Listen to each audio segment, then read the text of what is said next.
Indeed. Let's just hear the thoughts of my guests of the day, Felicity Huston and Brian Feeney.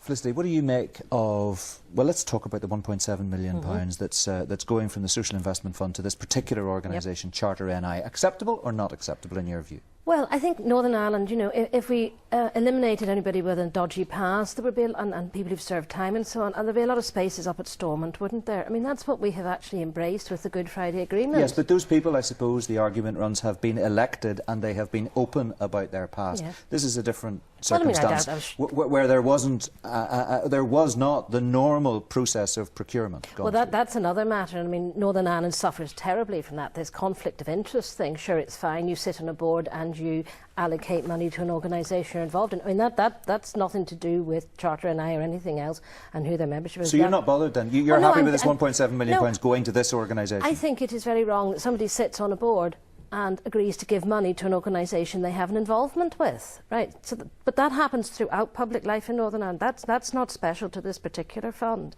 I don't know an awful lot about these guys, but I mean, it is a fact of life in Northern Ireland that we have paramilitaries and people with paramilitary connections throughout our structures, and we have chosen to accept it, turn a blind eye, or work with it. Okay, it's not right, but that's how we live. Just to be clear, the £1.7 million will be used by Charter NI for employability projects. That's what it's being. That's what it's meant to deliver on the ground. Brian Feeney, what are your thoughts about this particular case before we talk about the wider issues involved? No public money should be given to any organisation which is people from the UDA or any other prescribed terrorist organisation sitting on it. So you think that Charter NI should be ruled out of this process? Because if you have people, and the Spotlight programme is quite clear, but if you have people with known connections to the UDA, which is an illegal organisation, which is active, it's only 2 months since they last killed someone.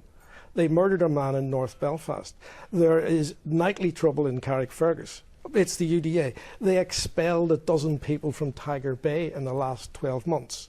The gang leader who was involved in that is now on the run.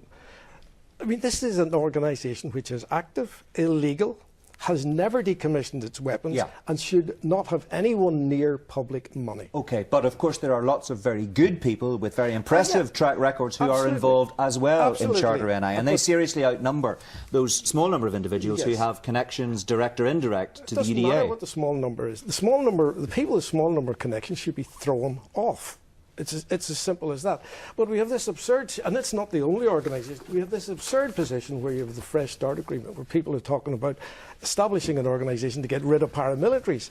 And instead of that, they're actually bribing paramilitaries to be good boys, and it isn't working. This has been going on for years. They give money to the UVF, they give money to the UDA. Please don't wreck the place. We'll make you community leaders, we'll make you community workers. Okay. It doesn't work. All right, okay, that's your view. Clearly, obviously, and you would accept other people won't necessarily agree with it. It's a very interesting... but they'd be wrong. OK, well, in your view, Brian, of course. It's an interesting conversation piece. Thank you very much. Let's take a look back at the political week in 60 seconds with Gareth Gordon.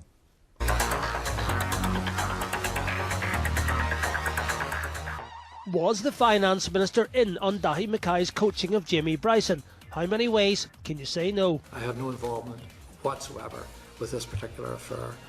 None, zilch, nada, nothing. Danny Kennedy backed calls for the Orange Order to lift the ban on members like him attending Catholic services. The Orange Institution will take its time and arrive at what I hope will be a sensible decision. At the Conservative conference, the Secretary of State tried to calm fears. A hard border is looking more likely. No one wants to see a return to the borders of the past. But Mairtin McGuinness has made his mind up. What the Tories are doing is all about themselves. They don't give tuppence for the island of Ireland, north or south. The real controversy at the conference involved a tiz over fizz and trouble over bubbles. Somehow it got lost in translation and it became a champagne reception. But you know, you couldn't pay for the amount of attention that we have had in relation to that matter.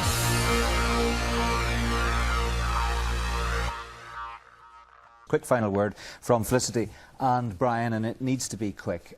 Is he dead in the water, do you think, Felicity? Well, I think that people won't really be surprised. I had the peculiar experience of being a girl in an old boys' sixth form. I know how boys and men talk. That's how a lot of men get on. I think so a lot of men will think that. shouldn't you be surprised? Well, I think we should be disappointed, but probably not surprised, particularly given his career path. That's the sort of world he seems to have functioned in. It's awful. You're not surprised, Brian? Not in the least, and no one should be. I mean, he's infamous for this sort of behaviour. But he can't win. There aren't enough angry white men left to vote for him.